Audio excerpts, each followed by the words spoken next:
না না না না না, কিছুতেই বুঝে উঠতে পারছি না। এই নিন জাহাপনা, আপনার জন্য আম পোড়া শরবত এনেছি, খেয়ে নিন। ওরা কপাল আগে সামলাই, তারপর আম পোড়ার শরবত খাবো। সে কি জাহাপনা, আম তো আপনার প্রিয় ফল। তার চেয়েও প্রিয় ক্ষমতার লোভ।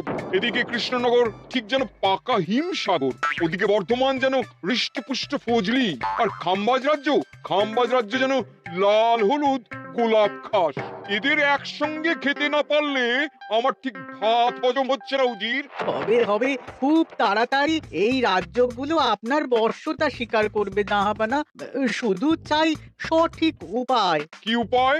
এদের সঙ্গে যুদ্ধে লড়ে আপনি সহজেই রাজ্যগুলো জিতে নিতে পারেন জাহাপনা, কিন্তু তাতে রাজ্যবাসীর ভালোবাসা পাবেন না। রাজ্যবাসীর ভালোবাসা পেতে হলে প্রমাণ করতে হবে তাদের রাজারা অপদার্থ। কি বলছো উজির? আমার তো কিছুই মাথায় তাতে ঢুকছে না। বাঙালিকে আপনি না হলেন বুঝলে বাংলার জিতবেন নবাব। কিভাবে? আর কথায় আছে আসুন, না, জাহাপনা, আসুন। মাছে আমি আপনাকে বাতলে দিই বাংলা জেতার উপায়। সাব্বাস সুজির, তোমার বুদ্ধিটা ঠিক পাকা ল্যাংড়া আমের মতো না, মিষ্টি।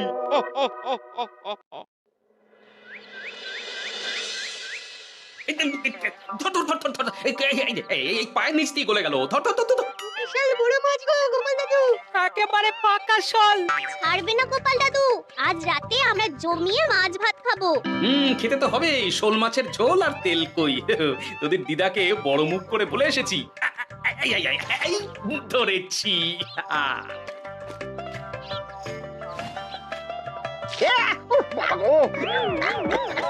ছি ছি ছি ছি, কি দুর্গন্ধ! গোপালকে ছাড়বেন না মহারাজ, ও ইচ্ছে করে আমার মুখে কাদা ছুঁড়েছে।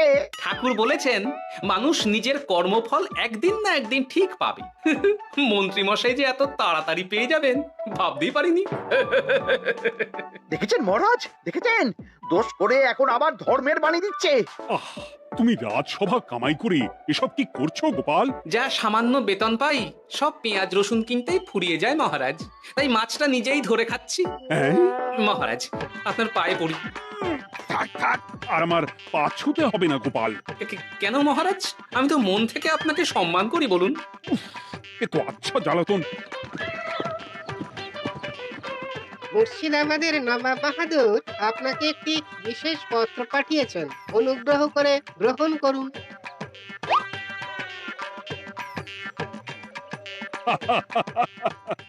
এ তো দারুণ আবদার। যাবো যাবো, আমি অবশ্যই যাব। কোথায় যাবেন মহারাজ? নবাব বাহাদুর লিখেছেন আগামী পরশু তার প্রাসাদে অতিথি হয়ে যেতে, তবে খালি হাতে নয়, সঙ্গে করে একটি জ্যান্ত মাছ নিয়ে যেতে। উপহারে জ্যান্ত মাছ? নবাব বাহাদুরকেও আমার মতন জল দিয়ে নুন ভাত খেতে হচ্ছে নাকি? নবাব হোক বা ফকির, সবার গিন্নি সমান। কিন্তু সঙ্গে করে কি মাছ নিয়ে যাওয়া যায়? ভেটকি, চিতল নাকি কাতলা? আচ্ছা, আগামীকাল রাজসভায় আমি সবার মতামত শুনবো। গোপাল, আগামীকাল ঠিক সময় চলে এসো কিন্তু। নাকি যাব মহারাজ, শুধু আমার বেতনটা ভেবে দেখবো।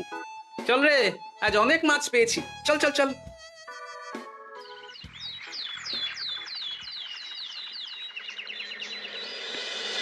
কি মহারাজ, আপনাকে এত চিন্তিত দেখাচ্ছে কেন?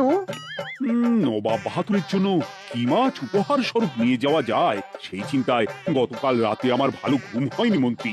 আমিও গতকাল রাতে দু চোখের পাতা এক করিনি মহারাজ, অনেক ভেবে সকালের দিকে আমার মাথায় একটা বুদ্ধি এলো। কি বুদ্ধি? নবাবকে উপহার স্বরূপ ইলিশ দিলে কেমন হয়? বোঝো কাণ্ড, এই বুদ্ধির জন্য রাত জাগতে হলো। হ্যাঁ, ইলিশ তো জল থেকে তুললেই অক্কা পায়, তা জ্যান্ত থাকবে কিভাবে? ঠিক ঠিক, মন্ত্রীর মাথায় গোবর আছে না ভুসি? আমার মতে উপহার স্বরূপ ছোট মাছ নিয়ে যাওয়াই ভালো। এই যেমন ধরুন ওই পুঁটি মাছ, নিজেও খেতে পারবেন আবার ঝালও খেতে পারবেন। ছি ছি ছি ছি ছি, সবাই হাসবে যখন দেখবে কৃষ্ণনগরের মহারাজ উপহার স্বরূপ নিয়ে গেছেন পুঁটি। ওরে বাবা, তাহলে থাক বাবা। তাহলে বাদ গেল মোট দুটি, ইলিশ আর পুঁটি। আমার মতে কাতলা দেওয়াই ভালো, ওজনেও বেশি হবে। না না না, কাতলা দেখতে একদম ভালো নয়, মাথা মোটা মাছ কোথাকার। উপহারে এমন কিছু দেওয়া উচিত যা দেখতে সুন্দর হবে। হ্যাঁ, ঠিক তো, তাহলে বরং ভেটকি দিয়ে দিন। ভেটকি বাজারে কত করে